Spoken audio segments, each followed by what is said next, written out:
Assalamualaikum warahmatullahi wabarakatuh. Waalaikumsalam warahmatullahi wabarakatuh. Alhamdulillahirabbil alamin wa binasta'inu ala muhammadin wassalatu wassalamu ala asrofil anbiya'i wal mursalin wa ala alihi washabihi ajmain amma ba'du. Pertama-tama marilah kita panjatkan puji serta rasa syukur kita kepada Allah. Alhamdulillah pada atas izinnya, atas rahmatnya, atas kasih sayangnya Allah kita dapat berkumpul pada mata pelajaran pada sore hari ini, mata pelajaran akidah akhlak. Oke. Sebelumnya teman-teman apa kabar hari ini? Alhamdulillah luar biasa. Allahu Akbar. Sebelum itu saya akan absensi dulu ya. Hari ini saya akan menyampaikan materi yang sebelumnya itu tentang pertemuan sebelumnya itu tentang akhlak terpuji. Nah, sekarang yaitu tentang akhlak tercela, di mana yaitu saya akan membahas tentang bab syirik. Nah, saya nanti akan absen teman-teman. Ketika saya menyebutkan nama teman-teman, teman-teman sebutkan satu kata yang menggambarkan tentang syirik, misalnya Lisna, dosa, misalnya Bu Eti atau apa saja selain dan seterusnya seperti itu. Siap? Oke, dimulai dari Safira. Oke, Kiki. Kerusakan di muka bumi. Kerusakan di muka. Ayo, menyembah setan. Menyekutukan. Menyekutukan. Bu Eti. Dari sana? Iri. Alhamdulillah. Oke. Langsung saja, saya langsung akan membahas tentang syirik. Ada yang tahu sebelumnya syirik itu apa? Menyekutukan Allah. Syirik secara bahasa yaitu persekutuan atau menduakan Allah. Dalam konteks akidah Islam, syirik adalah menjadikan sekutu atau pertandingan bagi Allah Subhanahu wa taala. Meliputi syirik itu tentang salah satunya yaitu menyembah berhala. Contoh dari syirik yaitu menyembah berhala. Seperti apa menyembah berhala? Seperti itu apa namanya? Zaman Nabi Ibrahim. Ya, zaman Nabi Ibrahim. Nah, zaman sekarang juga mungkin masih ada ya yang tidak percaya kayak gitu, seperti kuasanya Allah Maha Pemberi rezeki. Masih banyak yaitu meyakini bahwa ada makhluk yang lebih gitu ya daripada Allah. Terus yang kemudian kedua, seperti meminta pertolongan kepada Allah, mengorbankan sesuatu selain nama Allah. Mungkin teman-teman di luar sana masih banyak gitu ya orang-orang yang masih mempercayai kayak misalnya biar selamat maka misalnya dari seseorang itu diberikan Jimat. Ya, jimat. Terus kayak memotong kambing, terus kepalanya dikubur agar terhindar dari Bala. seperti bala bahaya seperti penyakit kayak gitu. Itu termasuk perbuatan syirik. Oke. Terus terus salah satunya yaitu menyamakan sifat Allah dengan makhluk, seperti misalnya ada orang yang meyakini bahwa ada makhluk yang bisa memberikan rezeki selain Allah, terus menyamakan kayak untuk meminta, bisa meminta hujan, karena ada ya kayak gitu, kayak ritual seperti gitu. Nah, itu termasuk perbuatan syirik yang tanpa sebenarnya kita sadari gitu ya, orang-orang yang mungkin awam perbuatan itu sangat tidak disadari bahwa itu perbuatan syirik. Kayak misalnya hajat ya, suka dengar nggak teman-teman kalau misalnya ada yang hajat, terus biar hujannya di sana. Nah, itu termasuk perbuatan yang sebenarnya tanpa kita sadari itu perbuatan menyamakan sifat-sifat Allah gitu ya dengan makhluk lain. Terus definisi syirik itu terbagi menjadi dua, ada yang tahu? Syirik akbar dan syirik asghar. Syirik akbar yaitu syirik besar di mana pelakunya bisa mengeluarkan dari agama Islam dan akan kekal di neraka jika kematiannya sebelumnya tidak sempat untuk bertobat. Contoh dari syirik akbar apa aja? Yang tahu syirik akbar?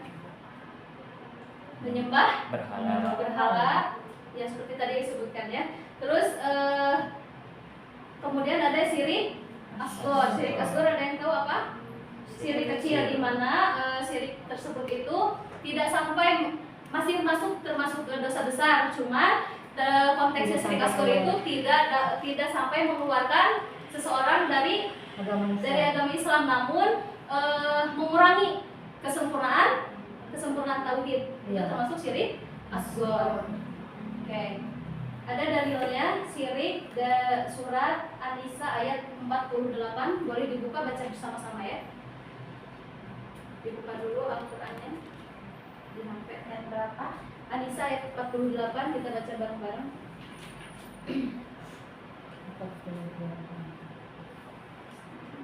Dah? Oke. A'udzu billahi minasy syaithanir rajim. Bismillahirrahmanirrahim. Innallaha la yaghfiru an yushraka bihi wa yaghfiru ma duna dzalika liman yasha. Wa man yusyrik billahi faqad iftara itsman 'azima. Yang artinya sesungguhnya Allah tidak akan mengampuni dosa karena mempersekutukannya, yaitu syirik. Tetapi Dia mengampuni apa dosa yang selain syirik itu bagi siapa yang Dia hendaki. Siapapun yang mempersekutukan Allah sungguh telah berbuat dosa yang sangat besar. Jadi syirik itu adalah sesuatu perbuatan yang sangat harus kita hindari ya, baik itu syirik akbar maupun syirik asghar. Ada nih syirik asghar yang jarang, yang sebenarnya kita adalah ya gitu sering melakukan tanpa kita sadari, misalnya riya ya di sosmed, baik itu perbuatan, perkataan, itu termasuk syirik asghar, termasuk riya juga itu termasuk syirik asghar ya. Terus dampaknya apa? Dampak dari kita melakukan perbuatan syirik, mungkin perbuatan di dampak negatifnya di dunia itu yaitu kerusakan akidah, jelas ya. Kalau kita melakukan perbuatan syirik, tentu dampaknya itu kerusakan akidahnya udah rusak banget gitu ya, karena tidak mempercayai akan kekuasaan Allah. Terus hidup yang penuh keresahan. Seseorang yang melakukan atau berbuat dosa gitu ya, apalagi ini dosa besar, hidupnya tidak akan pernah tenang. Pasti dalam hidupnya tuh selalu merasakan keresahan, kegelisahan gitu ya, ketakutan. Terus kehidupan sosial yang tidak stabil, di mana seseorang melakukan syirik itu tidak akan hidup sosial dengan tetangganya tidak akan stabil. Karena apa? Ya kalau misalnya kita kan misalnya tetangga tuh suka ada pengajian seperti itu ya, kayak gitu, suka ada kayak pengajian, acara yang melibatkan tentang keislaman kayak gitu, mereka tidak akan stabil gitu sosialnya, karena ya bagaimana stabil, karena dia juga tidak percaya gitu ya akan kekuasaannya Allah seperti itu, pasti akan berbeda pendapat. Terus dampak negatif di akhiratnya apa? Dosa yang tidak diampuni. Tadi sudah dibacakannya sama-sama dari surat An-Nisa bahwa dosa syirik itu tidak akan diampuni oleh Allah. Terus yang kedua, kekal di neraka jika meninggalnya sebelum meninggalnya orang tersebut tidak sempat untuk bertaubat. Terus yang ketiga, menghapus seluruh amal kebaikan dari dia sebelum melakukan perbuatan syirik. Misalnya dia itu seorang yang alim, seorang yang soleh, tapi bila mana dia melakukan syirik, melakukan syirik, maka seluruh amal dari dia awal bangun gitu ya, kebaikan-kebaikan dia, ketika dia melakukan perbuatan syirik, maka amal tersebut akan hangus. Okay. Mungkin dari materi syirik cukup sekian. Selanjutnya teman-teman, saya akan menayangkan video di mana di sini saya akan membagikan lembar studi kasus, nanti dibagi kelompok. Nah, di sini nanti ada video yang menggambarkan tentang atau perbuatan tentang syirik. Nah, nanti teman-teman identifikasi masalahnya apa, misalnya seseorang ini bisa melakukan ini masalahnya apa gitu ya. Kan seseorang tanpa melakukan syirik kan pasti ada alasannya ya, bisa rezekinya sama Allah tidak dilancarin sehingga dia percaya ke yang lain. Nah, nanti identifikasi masalahnya apa, terus analisis dalilnya nih, apa yang nyambung tentang perbuatan ini, mau itu Al-Quran atau hadis boleh ditulis di sini. Terus ini apa dampak negatif dari melakukan perbuatan syirik yang ada di video ini apa gitu ya, tulis sama teman-teman. Terus tentukan solusi ini bagaimana caranya agar kita terhindar dari syirik tersebut. Boleh kelompoknya 3 orang aja ya. Oh, 3 orang. Ini sama ini sama ini. Nanti presentasi boleh per kelompoknya. Saya ada ini kan dari masalah dari poin-poinnya.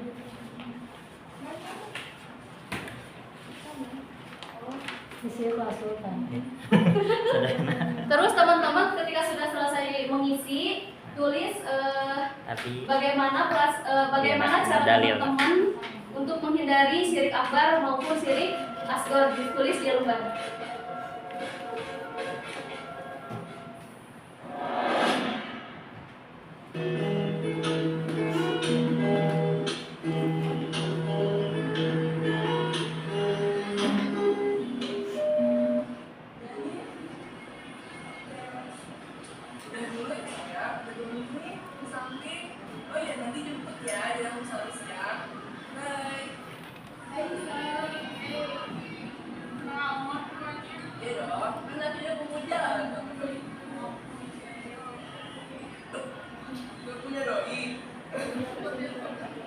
Saya tahu apa nggak punya doi, Sa.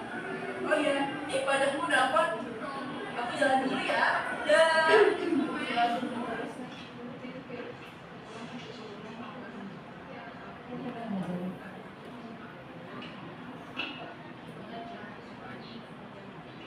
Kedengeran nggak? Jadi dia tuh minta solusi gimana caranya biar dia tuh punya pasangan gitu, dia tuh dirinya tuh merasa jelek lah intinya mah gitu. Pengen punya doi gitu. Nah, jadi dia tuh nyari solusi ke temennya gimana, nah sama temennya dikasih solusi gitu.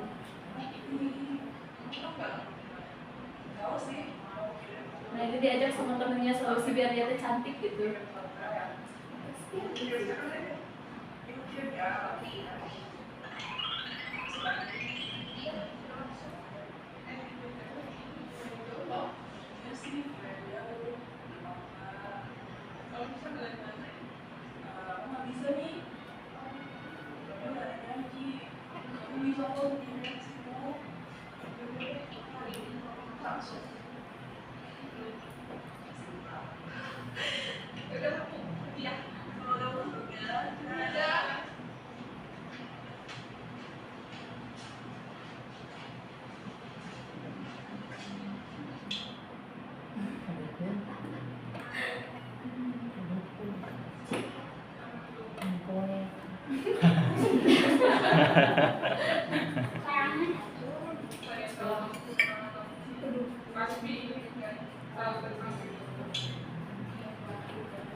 Jadi dia tuh pengen cantik.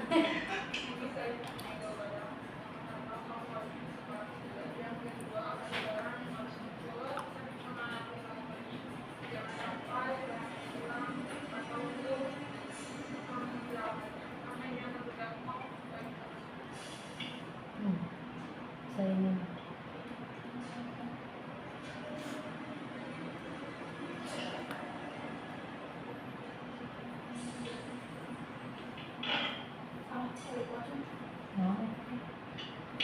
Kayak jimat. Oh, jimat. Bantu tisu jangan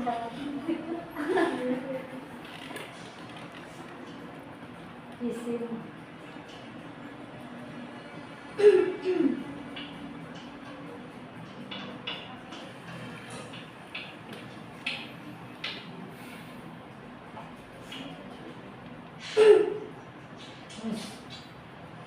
Satu hari setelah telepon, tapi sama mama sama si doi aku. Pakai susu.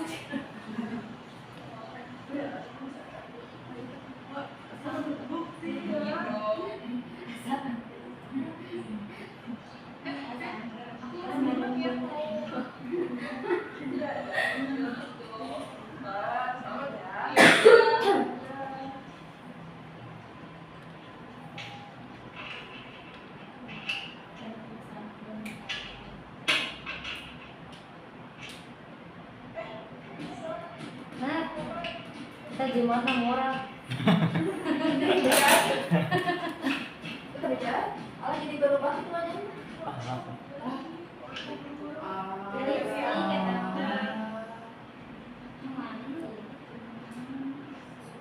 Tadi loh, kerudung pink tadi.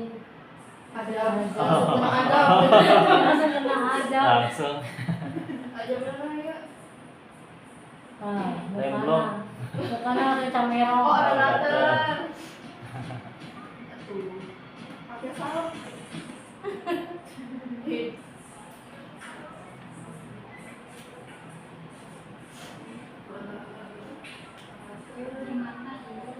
Gimana murah? Jadi ada latar. Makanya.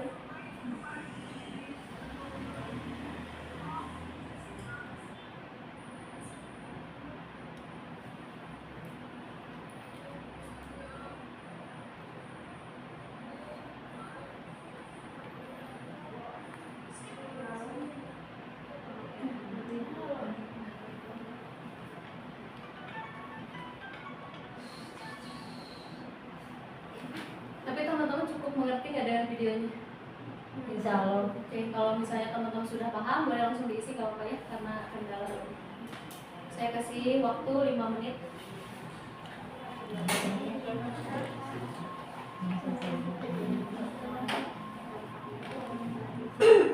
Percaya saya.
Waktunya 3 menit lagi.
Nih, dalil kita mendatangi dukun.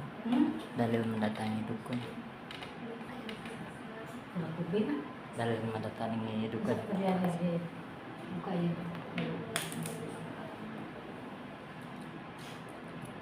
Ya.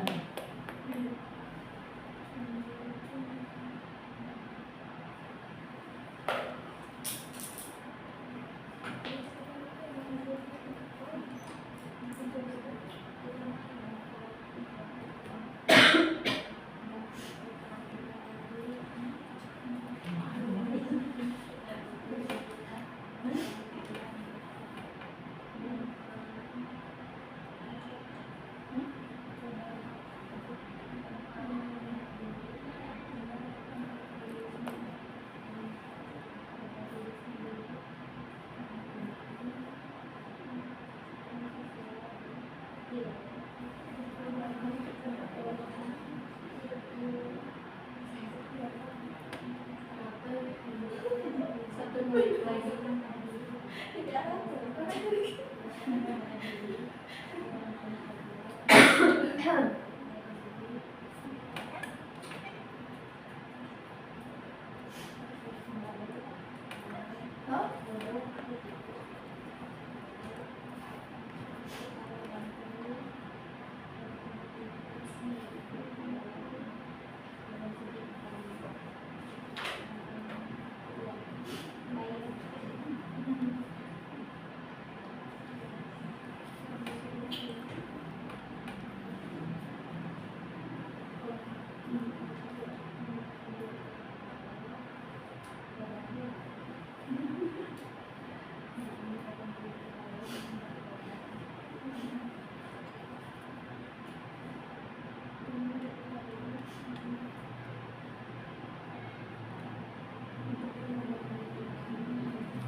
Ada yang sudah selesai?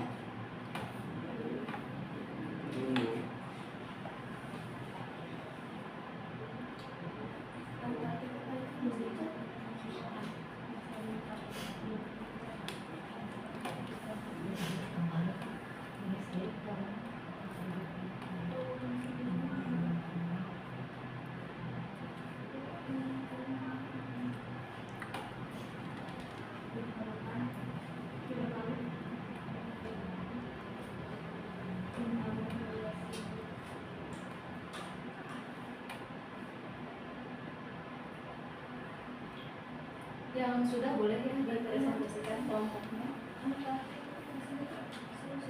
Sudah boleh ke depan semuanya, jadi nanti dibagi-bagi yang bacain versi masalahnya siapa ya.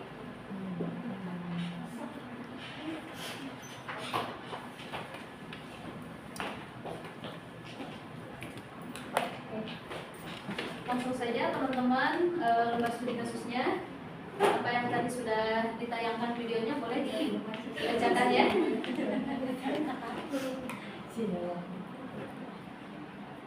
Boleh dari siapa dulu?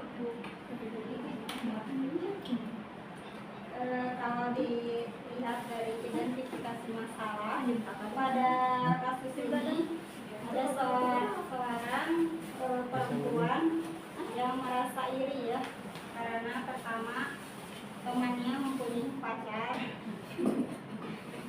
dan merasa dirinya minder bahwa dirinya tidak mempunyai kecantikan yang lebih dari temannya, sehingga seorang gadis itu meminta solusi kepada temannya agar dirinya percaya diri mungkin ya, dan bisa lebih cantik dari yang sekarang, sehingga seorang gadis itu disarankan oleh temannya untuk menemui dukun.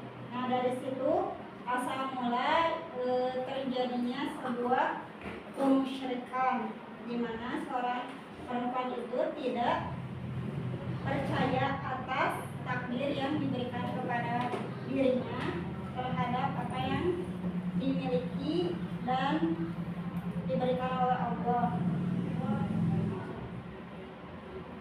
Jadi dirinya tidak meyakini atas kekuatan selain dari Allah, maka dia datang kepada dukun tersebut. Itu ya kasusnya.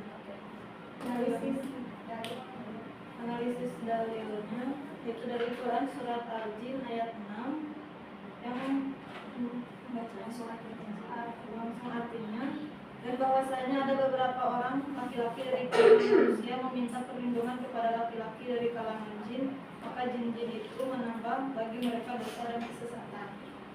Itu untuk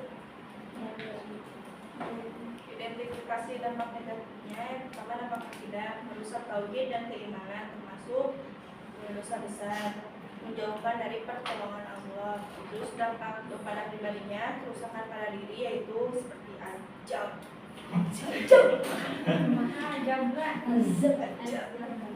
bodoh atau ditipu dalam segi ekonomi.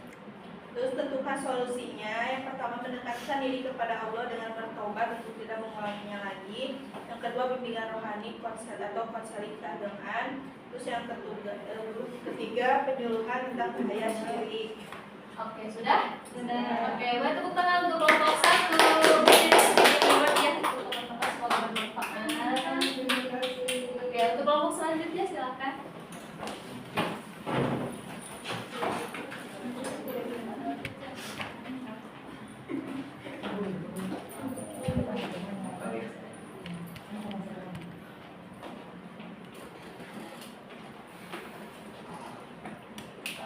Bismillahirrahmanirrahim. Untuk tempat studi kasus itu yang pertama identifikasi masalahnya. Jadi tadi kita sudah menyaksikan bahwa ada seorang perempuan ya, seorang wanita yang awalnya tadi iri, minder gitu, karena dengar si temannya itu punya doi ya, punya pacar. Nah, kemudian dia merasa iri karena dia nggak punya pacar nih. Akhirnya minta solusi kepada temannya untuk bagaimana sih punya pacar gitu. Sedangkan dia merasa tidak cantik seperti temannya. Ya akhirnya dikasih solusi, tapi solusinya ini menyesatkan ya. Solusinya tidak patut dicontoh gitu dan harusnya tidak diikuti ya sama temannya. Tapi karena mungkin si perempuan awal tidak mengetahui akan hal itu, dia membenarkan solusi yang ditawarkan oleh temannya itu mendatangi dukun.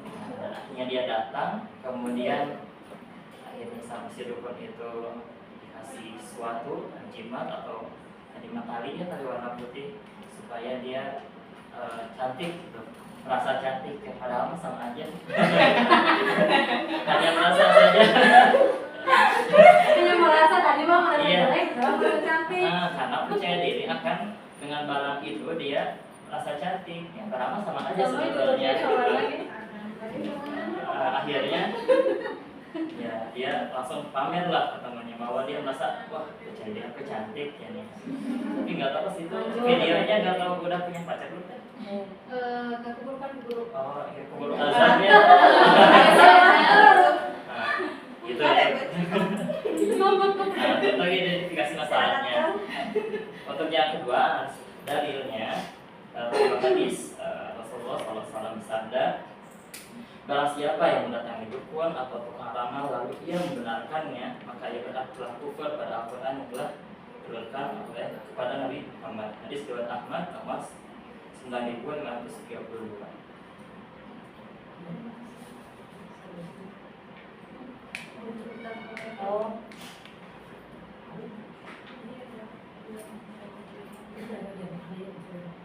Boleh dipersingkat aja. Oh iya, jadi dampak negatifnya mah sebenarnya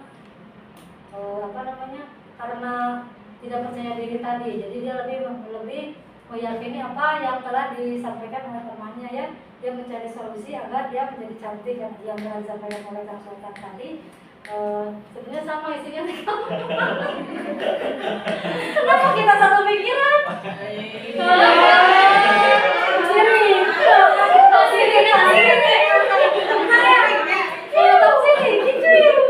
Nah gitu ya, ini yang aku tulis nih ya, masih baca oh. Jadi seseorang yang tidak percaya diri melihat dan mendengar temannya sudah ada pasangan katanya, maka berusaha untuk mencari solusi agar dia menjadi cantik dan menarik bagi lawan jenis, sehingga dia berusaha dengan jalan yang salah dengan meminta bantuan seorang dukun. Akan tetapi setelah diberi jimat oleh dukun itu, kekuatannya tidak tahan lama.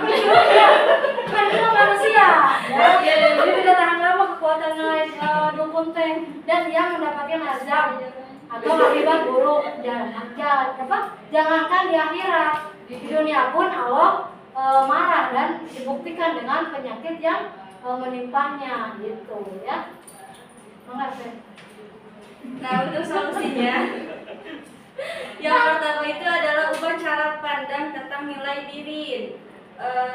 Karena kan nilai diri itu tidak ditentukan oleh status ya, bisa dengan akhlak, usaha, atau kualitas diri. Terus yang kedua adalah fokus pada pengembangan diri. isi waktu-waktu kita itu dengan hal-hal positif, entah itu hobi kita atau pekerjaan kita, kayak gitu. Terus yang ketiga adalah kurangi perbandingan sosial. Yang keempat, bangun relasi sehat tanpa tekanan. Yang kelima adalah perkuat spiritualitas, itu ibadah. Yang keenam adalah rawat diri dan kesehatan mental. Oke, sudah? Boleh tepuk tangan. Kayaknya sedikit ributnya. Terima kasih Ibu Sili.